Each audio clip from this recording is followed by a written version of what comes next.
How does a person answer why something happens? When you look at the findings in different fields, Scant is the part of life in which we live. To attain the highest values.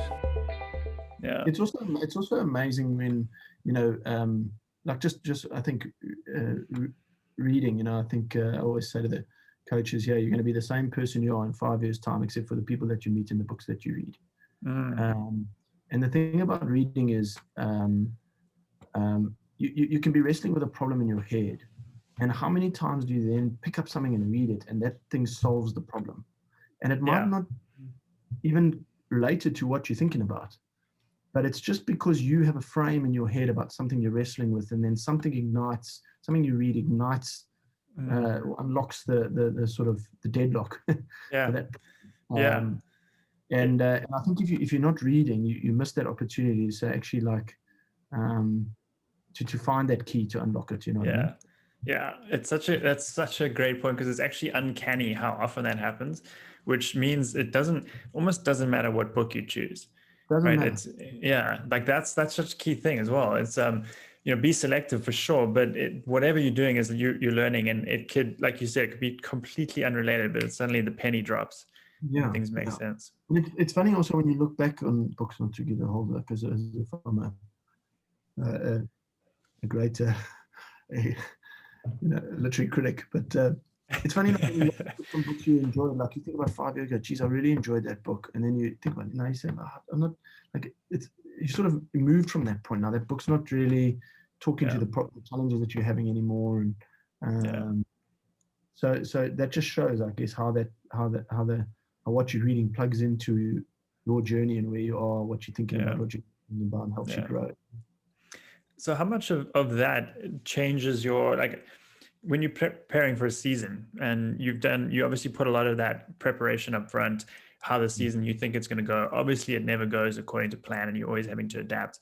But how much of what you've just described of this, you're learning new things, you're coming up with those new ideas, are you kind of using to tweak the plan as you go along, and how much do you try to stick to it? Yeah, look, I think that's probably same as, when you have a startup business and the business starts to grow. I think when you start coaching, you win a lot of stuff, and you sort of going a little bit day to day. You're trying to respond to every problem that arises, all that sort of stuff. And it's a little bit like you're making widgets in the garage. You have no process, but just as the orders come in, sort of like you're making it happen. But then I think over time you realize that's not sustainable. I can't, and I'm not going to get the best outcomes doing it that way. So then you start to actually put some processes, and you start to measure things. You keep people accountable to things, and I think, and that's as that's as any business grows. That's what we discover, I guess. It's no different in sports. Like you probably the first season, same, you're winging it, and then after a while, now we have some real processes now, so we don't have to have a lot of meetings with the staff and stuff. We all know what areas we're responsible for. We know how to fit that into the plan. We know how we're going to measure it. We know who's accountable for what. We talk a lot about in our game plan actions and behaviors. So actions and behaviors are the things that help our game work. So it might just be getting back on your feet as quickly as you can, getting back in the game, something simple like that. That's behavior. We're going to measure that. We're going to feedback on that. We give the players a lot of feedback in training.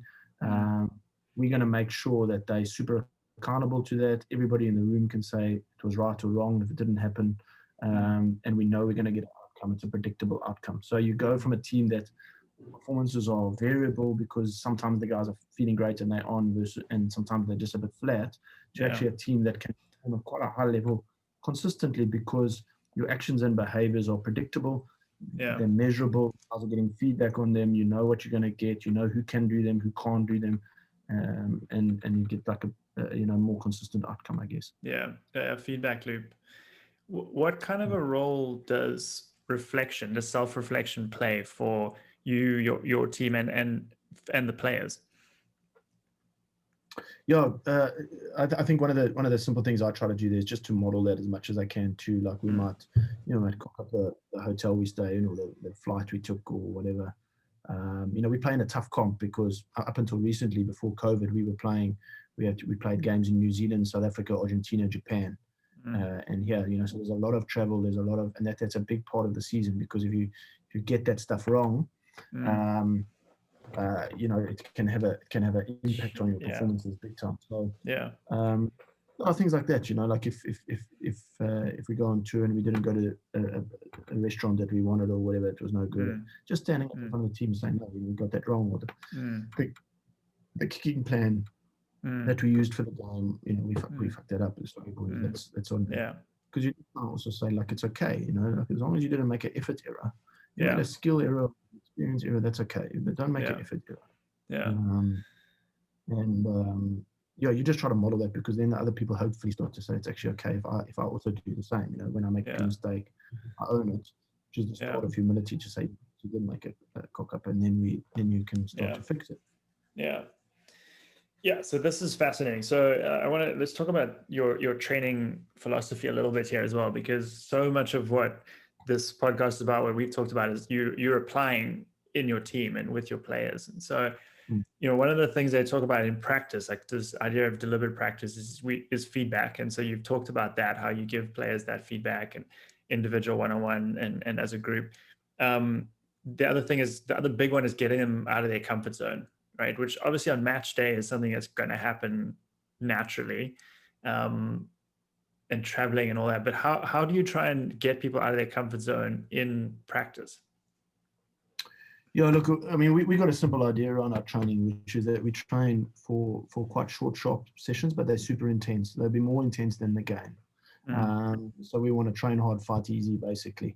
And the idea with that is that I lived in a laneway back in Perth that had a lot of the SAS Special Forces soldiers on it, and became quite friendly with some of them. And I took a lot from the way that they trained, and just this idea that when they were raiding a room or something, they'd actually have their teammates sitting there as hostages in the room, and they'd use live rounds, and that's real, and the mental engagement and things you have when you're training like that. Is I think where you get deep learning, and so the thing for us is to always try to create a session that is challenging, that that's competitive, as I said before, so that everybody is totally engaged in what we're doing. And I would rather try to do that for a short time, super intense, but then also you realize people can't be up all the time, so then you've got to, on either side of the training sessions, you've got to make time for downtime, whether that's players away from the facility or whatever. That's the analogy with combat is such a good one as well. So you've got people getting out of their comfort zones. You got them giving feedback. You create this kind of loop of practice, of knowledge, of them getting better and understanding how to execute your plan. Now, what happens when you've got a plan that for a particular game, maybe that is not going to be popular? How difficult is that to execute with the team when it's the right thing? Yeah, we're probably facing that a little bit with our team going into this new season, where last year our game revolved heavily around a kicking game, and that's because we have a lot of players in our team that are unusual long kickers of the ball, and so that's a superpower that we have in our team. And I think I think that it's just a statistical fact that the better teams in our game kick more than other teams, but kicking can sometimes be seen as quite conservative, like we're just kicking over there, giving away possession. And so the thing that we're wrestling with at the moment is, I actually think there's a way to kick that's attacking kicking. I think we can use it kicking, which is traditionally that conservative, sort of maybe a little bit defensive mindset, to actually attack teams. And how do we change the way that our players think about kicking from how they've always grown up with it as a little bit of a safety first, conservative way of playing, versus saying, no, actually there's another way to kick, which is a way of attacking and using different spaces, putting ourselves into a contest all the time. And so we're trying to package that all up and tell stories around that and get guys excited that actually, when we kick the ball, we're doing that to attack. We're not doing that to defend. But we're wrestling with that a bit at the moment. Storytelling is a very powerful part of that, I reckon. And you can tell me more about that. That's interesting. Oh, one of the favorite stories I have. We went and beat the Highlanders in Dunedin in New Zealand at the start of this year, which was Massive result.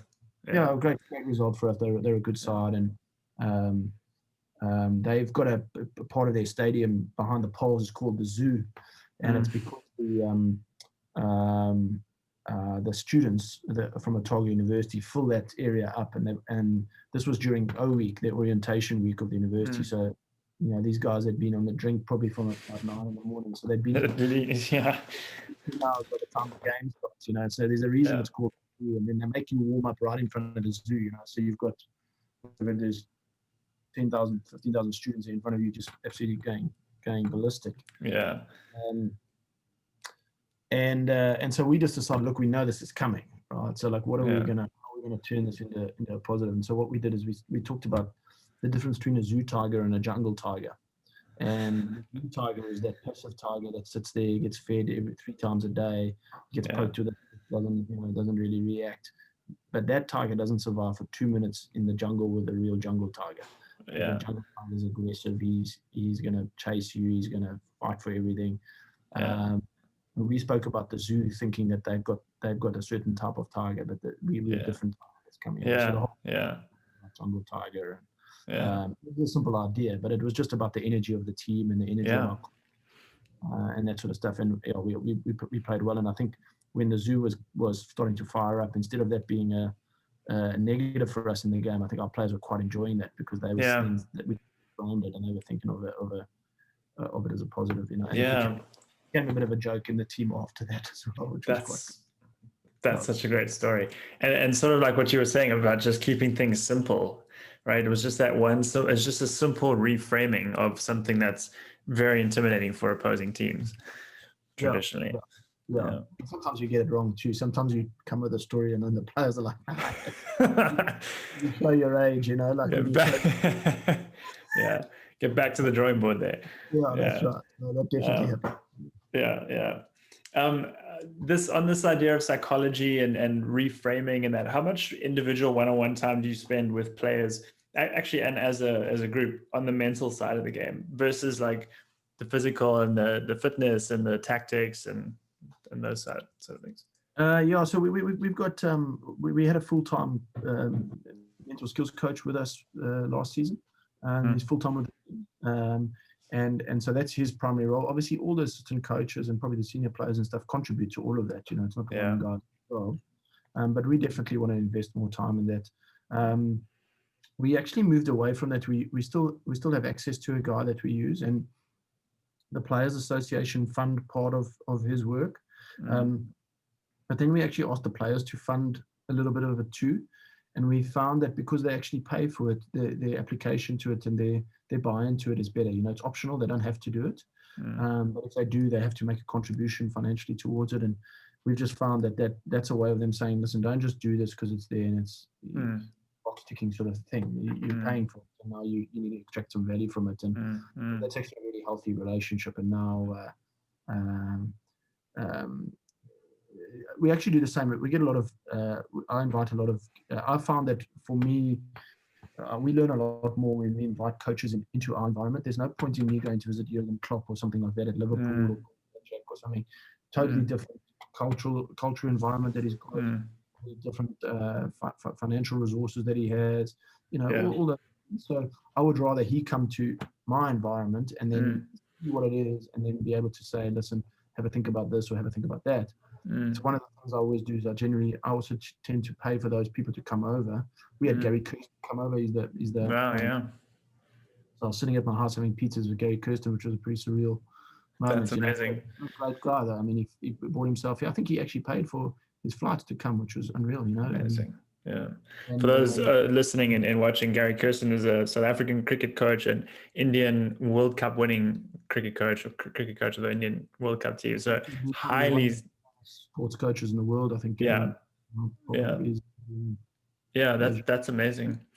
And how did I always want those guys actually to stay with me. So at my house, and the reason is because they're again like, when you're sitting having a cool drink on the back deck or whatever, that's really when you get that one little idea that just talking about stuff, and he started to like deeply understand what you're wrestling with, and then he'll say, which you sometimes don't get when it's formal meetings and around and that sort of stuff, and it's the tap again, right? And you get to that final 20% of the water, the really good stuff. Yeah. And my dad had actually a great story about that. He started a little business that was like a freight forwarding business, and they didn't have any money back in the day either. And then, so what they did is when they would go to a different city, they were forcing staff to stay with staff from that city because they couldn't afford hotels. But what actually happened was then you had this great network of people because they knew each other's families and whatever. So the camaraderie of the business, just because by luck, because they didn't have money, just went through the roof, And so it's like you suddenly go to a guy, Gary Kirsten, that you only knew via email. Now suddenly he knows your kids. He stayed in your house. You can text him. You can. You actually got a relationship, and he's probably might do the same for you. And that's you probably took the time to maybe try to make the relationship properly. Yeah.